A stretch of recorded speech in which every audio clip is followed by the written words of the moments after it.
Hello guys, welcome back to my channel Darshini diaries. ఈరోజు వీడియోలో మీ అందరికీ కూడా ఉత్తర కన్నడ డిస్టిక్ కర్ణాటక స్టేట్లో అరేబియన్ సముద్రం ఒడ్డున ఉన్న శివుడి టెంపుల్ని చూపించబోతున్నాను.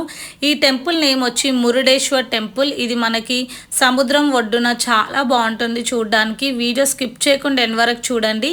వీడియో నచ్చితే మాత్రం తప్పకుండా లైక్ చేయండి. అలాగే నా ఛానల్ సబ్స్క్రైబ్ చేసుకోకపోతే మాత్రం ప్లీజ్ ఛానల్కి సబ్స్క్రైబ్ చేసుకోండి. ఈ ట్రావెల్ సిరీస్లో నేను ఆల్రెడీ 2 వీడియోస్ పోస్ట్ చేశాను. ఆ వీడియోస్ మీరు ఒకవేళ చూడకపోయింటే లింక్ అనేది నేను డిస్క్రిప్షన్లో ఆల్రెడీ ఇచ్చుంటాను. తప్పకుండా ఆ వీడియోస్ చూసి వీడియో చూస్తే మీకు కంటిన్యూషన్ లాగా ఉంటుంది. వీడియోస్ అన్నీ కూడా చూసి వీడియోస్కి లైక్ చేయండి. ఇక్కడ టెంపుల్ చుట్టుపక్కల మొత్తం కూడా అరేబియన్ సముద్రం ఉంటుంది. ఈ టెంపుల్కి మనం వస్తుండగానే చాలా దూరం నుంచి మనకి రాజగోపురం అనేది ఆకాశాన్ని తాకినట్టు మనకు కనిపిస్తుంది.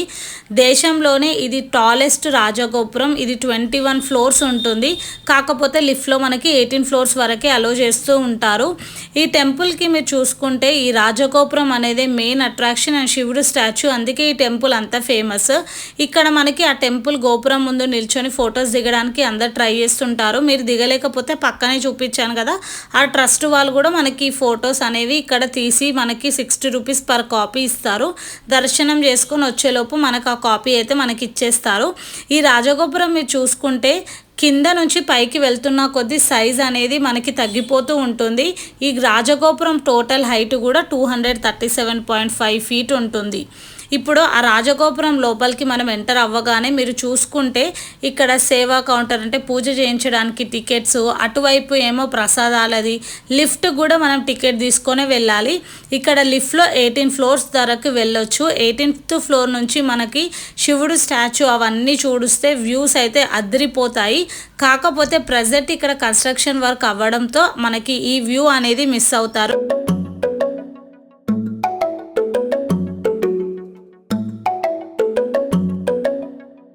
టెంపుల్ మెయిన్ డోర్ నుంచి మీరు ఎంటర్ అవ్వగానే మీకు ఎదురుగా స్టెప్స్ కనిపిస్తాయి. ఇక్కడ వే టు టెంపుల్ అనే డైరెక్షన్ బోర్డు కనిపిస్తుంది కదా, ఇక్కడ వైపు నుంచి వెళ్తే మీ టెంపుల్ లోపలికి వెళ్ళిపోవచ్చు.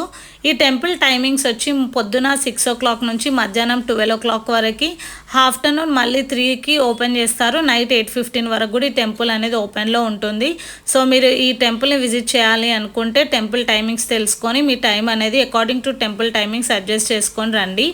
ఇక్కడ పర్టికులర్ డ్రెస్ కోడ్ అంటూ ఏమీ లేదు. ఈ టెంపుల్కి విజిట్ చేయాలి అనుకుంటే ట్రెడిషనల్ ఆర్ వెస్టర్న్ ఏ డ్రెస్లో అయినా కూడా మీరు వెళ్ళి టెంపుల్ని విజిట్ చేసుకోవచ్చు. Inside temple videography, photography not allowed. మనం కొంచెం దూరం ఇలా ముందుకు నడుచుకుంటూ రాగానే మనకి మెయిన్గా అట్రాక్ట్ చేసేదే ఈ వ్యూ. ఇప్పుడు మీ అందరికీ వెళ్ళి నేను చూపిస్తున్నాను కదా, చూడండి. ఇక్కడ నిల్చొని చూస్తే మనకి బీచ్ అనేది కనిపిస్తూ ఉంది. అంటే మనకి సన్ రైజ్, సన్సెట్ టైంలో ఇలాంటి వ్యూస్ ఇక్కడ నిల్చొని చూస్తే మనకి మంచిగా అనిపిస్తుంది కదా. సో మేము కూడా కొంచెం సేపు ఇక్కడ నిల్చొని వ్యూ అన్నీ చూసాము.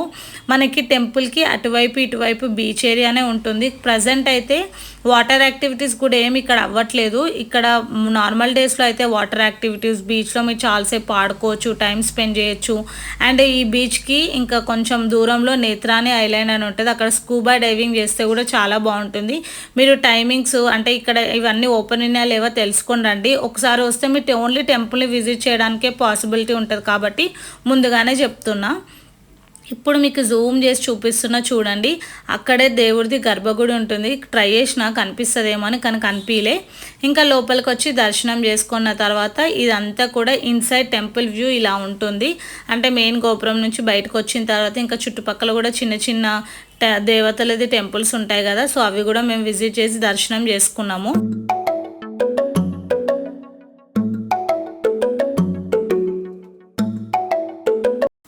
చుట్టూ టెంపుల్ లోపల ఉన్న చిన్న చిన్న టెంపుల్స్ని దర్శనం చేసుకున్న తర్వాత ఇక్కడ బంగారీ రథం అనేది ఒకటి కనిపించింది. దగ్గరికి వెళ్ళైతే చూస్తున్నాము. చాలా బాగుంది చూడడానికి. ఓన్లీ పెద్ద పెద్ద ఉత్సవాలు అయ్యే టైంకి, రథోత్సవం చేయడానికి మాత్రమే దీన్ని అయితే బయటకు తీస్తారంట. ఇంకా అది కూడా చూసుకొని కొద్దిసేపు టెంపుల్ లోపలనే కూర్చున్నాము. టెంపుల్ లోపల మీరు కూర్చుంటే ఈ శివుడి స్టాచ్యూ అనేది కనిపిస్తూ ఉంటుంది. మీరు ఇక్కడ కూర్చొని శివుడిని చూసుకుంటూ అక్కడే ఉండిపోతారు. మేము అట్లనే కొంచెం సేపు టైం స్పెండ్ చేసి అక్కడ కూడా వెళ్ళి ఆ టెంపుల్ని కూడా విజిట్ చేసుకుందామని బయటికైతే ఎగ్జిట్ అయిపోయినాము.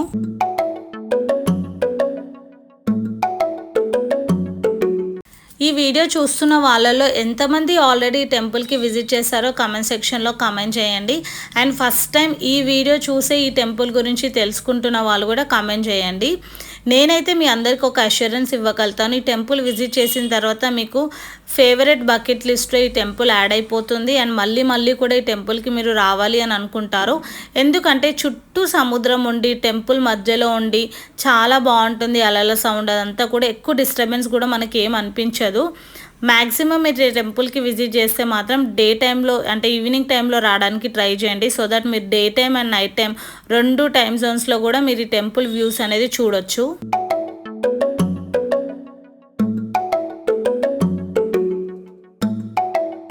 ఇప్పుడు మనం వచ్చేసాం కందుకగిరి కొండపైకి. ఇక్కడ కూడా ఇంకో టెంపుల్ ఉంటుంది, గృహ ఉంటుంది. టెంపుల్ హిస్టరీ తెలుసుకోవడానికి ఇక్కడ నిల్చొని మీరు నైట్ టైం వ్యూస్ చూస్తే ఎలా ఉంటుందో ఒకసారి చూపిస్తాను, చూడండి.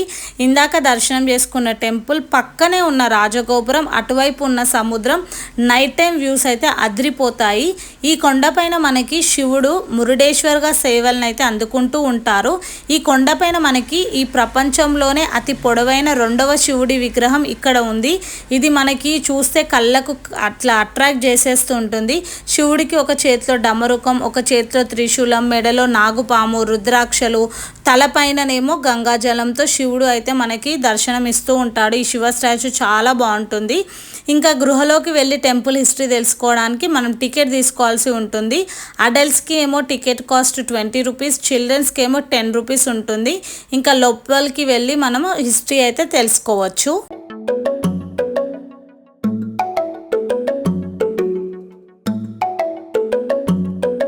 ఈ టెంపుల్ హిస్టరీ తెలియని వాళ్ళ కోసం చెప్తున్నాను, వినండి. త్రేతాయుగంలో రావణాసుడు శివుడికి పరమ భక్తుడు అనమాట. తల్లి కోరిక మేరకు శివుడి ఆత్మలింగం కావాలి అని కోరగా తపస్సు చేస్తూ ఉంటాడు. ఇలా తపస్సు చేసేది నారదుడు గమనించి విష్ణుమూర్తి దగ్గరికి వెళ్ళి సర్వం లోకం నాశనం అయిపోతుంది, తన చేతిలో ఆత్మలింగం పడితే ఎలాగైనా జరగకుండా ఆపండి అని కోరుకుంటాడు. ఇలా తపస్సు చేస్తుండగా శివుడు మెచ్చి శివ పార్వతులు ప్రత్యక్షమై ఏం కోరిక కావాలి అని కోరుకుంటారు. అప్పుడు విష్ణు చేసిన మాయకి రావణాసుడు ఆత్మలింగం బదులుగా పార్వతీదేవి కావాలి అని కోరుకుంటే శివుడు వెంటనే అంగీకరించి పార్వతినిచ్చి పంపిస్తాడు. మధ్యలో నారదుడు ఎదురై ఇది అసలైన పార్వతీదేవి కాదు, నీకు ఇవ్వలేదు అని చెప్తే అప్పుడు కాళికాదేవి రూపంలో పార్వతీదేవి ప్రత్యక్షమవుతుంది. పాతాళంలో ఉంది అని చెప్తే పాతాళంలోకి వెళ్ళినప్పుడు మండోదరిని పార్వతీదేవి అనుకొని వివాహం చేసుకొని లంకకి తీసుకొని వస్తే అతని తల్లి ఆత్మలింగం ఏది అని అడిగితే అప్పుడు రావణాసుడు నేను మోసపోయానని గమనించి మళ్ళీ ఆత్మలింగం కోసం తపస్సు చేస్తూ ఉంటాడు. తపస్సుకు మెచ్చి శివుడు ప్రత్యక్షమై ఆత్మలింగాన్ని ఇస్తాడు. కానీ ఒక షరత్తు పెడతాడు, లంకకు చేరేంత వరకు దీని భూమిపైన పెడితే మళ్ళీ శక్తులన్నీ తిరిగి నాకే వస్తాయని.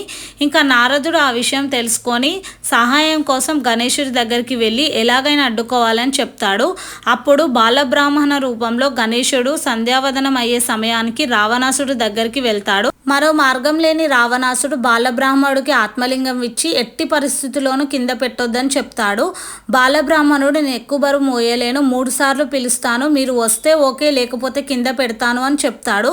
బాలబ్రాహ్మణుడు కావాలి అని వెంటనే 3 సార్లు పిలిచి కింద పెట్టేస్తాడు. రావణాసుడు వచ్చేలోపు రావణాసుడికి కోపం వచ్చి వినాయకుడి పైన తలపైన మొట్టికాయ ఒకటి వేస్తాడు. అది గోకర్ణ టెంపుల్లో మహాగణపతి టెంపుల్లో ఉంటుంది, నెక్స్ట్ వీడియోలో చూపిస్తాను. ఇంకా రావణాసుడు అలా ఆత్మలింగాన్ని పైకి లేపడానికి ఎంత ట్రై చేసినా సరే అది రాదు. అలా ఆత్మలింగం వెలిసింది గోకర్ణలో. తర్వాత ఆ గోకర్ణలో మనకి మెయిన్ ఆత్మలింగం టెంపుల్ అనేది ఉంటుంది, అది నెక్స్ట్ వీడియోలో చూపిస్తాను. రావణాసుడు ఆత్మలింగం తీసే ప్రయత్నంలో ఆత్మలింగం తెచ్చిన పెట్టని విసిరేసిన ప్లేస్లో సజ్జేశ్వరి లింగం ఉద్భవిస్తుంది. పెట్టె యొక్క మూతపడ్డ ప్లేస్లో గుణేశ్వర లింగం ఉద్భవిస్తుంది. పెట్టెకు కట్టిన దారాలను విసిరేసిన ప్లేస్లో దారేశ్వర లింగం ఉద్భవిస్తుంది. ఇంకా ఆ ఆత్మలింగానికి చుట్టిన క్లాత్ని పడేసిన ప్లేస్లో మృదేశ్వరి లింగం ఉద్భవిస్తుంది. ఈ 4 లింగాల మధ్య దేవుడి యొక్క ఆత్మలింగం అనేది గోకర్ణ మహాబలేశ్వరం టెంపుల్లో ఉంటుంది. ఈ 5 పంచలింగాలని మనము శైవ పంచక్షేత్రాలుగా ఇక్కడ వాళ్ళు చెప్తూ ఉంటారు. అంతే ఈ టెంపుల్ యొక్క హిస్టరీ. ఐ హోప్ మీకు ఈ వీడియో నచ్చిందని అనుకుంటున్నాను. ఈ టెంపుల్ వీడియో నచ్చుంటే మాత్రం ప్లీజ్ వీడియోకి లైక్ చేయండి. అలాగే ఇంకా నా ఛానల్ సబ్స్క్రైబ్ చేసుకోకపోతే ప్లీజ్ ఛానల్కి సబ్స్క్రైబ్ చేసుకోండి.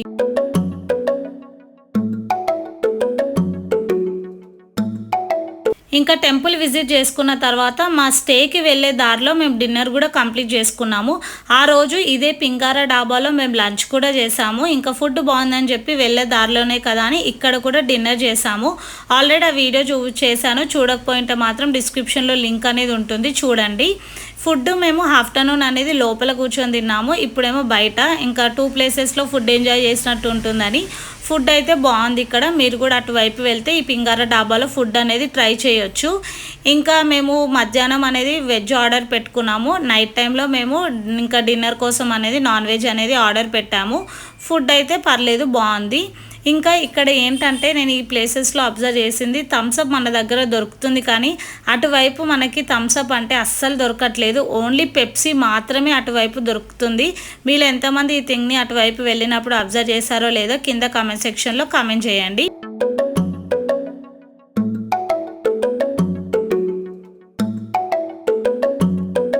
డిన్నర్ కంప్లీట్ చేసుకున్న తర్వాత మా గ్రూప్లో ఆ రోజు ఒకరిది వెడ్డింగ్ యానివర్సరీ ఉంటే వాళ్ళకి సర్ప్రైజింగ్గా wedding anniversary celebrate cake cut చేయించాము. వీళ్ళే మా గ్రూప్, వీళ్ళతోనే మేము 3 days ట్రావెల్ చేసాము. మా గ్రూప్ అందరు కూడా మీకు హాయ్ చెప్తున్నారు చూడండి. ఇంకా బయట కొంచెం లైటింగ్ తక్కువగా ఉంది, అందుకే ఎవరి ఫేసెస్ కూడా మీకు క్లియర్గా కనిపించట్లేవు. ఇంకా నాకు తెలిసి అక్క అన్న వాళ్ళైతే హ్యాపీగా ఫీల్ అయి ఉంటారు. వెడ్డింగ్ ఇలా తెలియని వాళ్ళతో స్ట్రేంజర్స్తో సెలబ్రేట్ చేసుకోవడము అసలు వాళ్ళు ఎక్స్పెక్ట్ చేసి ఉండరు. మేము కూడా చాలా హ్యాపీగా ఫీల్ అయినాము. ఇంకా ఇలా యానివర్సరీ సెలబ్రేషన్స్ అయిపోయిన తర్వాత ఇంకా డైరెక్ట్గా మేమైతే మా స్టేకి అయితే వెళ్ళిపోయాము. మా స్టే కూడా ఒక బీచ్ రిసార్ట్లో స్టే చేసాము. ఆ బీచ్ రిసార్ట్ టూర్ కూడా అదంతా కూడా నెక్స్ట్ వీడియోలో నేను పోస్ట్ చేస్తాను. తప్పకుండా నా వీడియోస్ అనేవి స్కిప్ చేయకుండా సబ్స్క్రైబ్ చేసుకొని చూడండి. బెల్ నోటిఫికేషన్ కూడా ఆన్ పెట్టుకోండి, సో దట్ నేను వీడియో పెట్టగానే మిస్ అవ్వకుండా మీరు వీడియోస్ అన్నీ కూడా చూడొచ్చు. ఇంకా మా స్టేకి అయితే రీచ్ అయిపోయాము. ఇదే మేము స్టే చేసిన సిల్వర్ శాండ్ బీచ్ రిసార్ట్ అయితే బాగుంది. Stay tune for next video. Next వీడియోలో మళ్ళీ ఏమేమి ప్లేసెస్ కవర్ చేసామో మా 3 days ట్రావెల్ బ్లాగ్స్ అన్నీ పోస్ట్ చేస్తాను. Thanks for watching. See in the next video. Bye bye.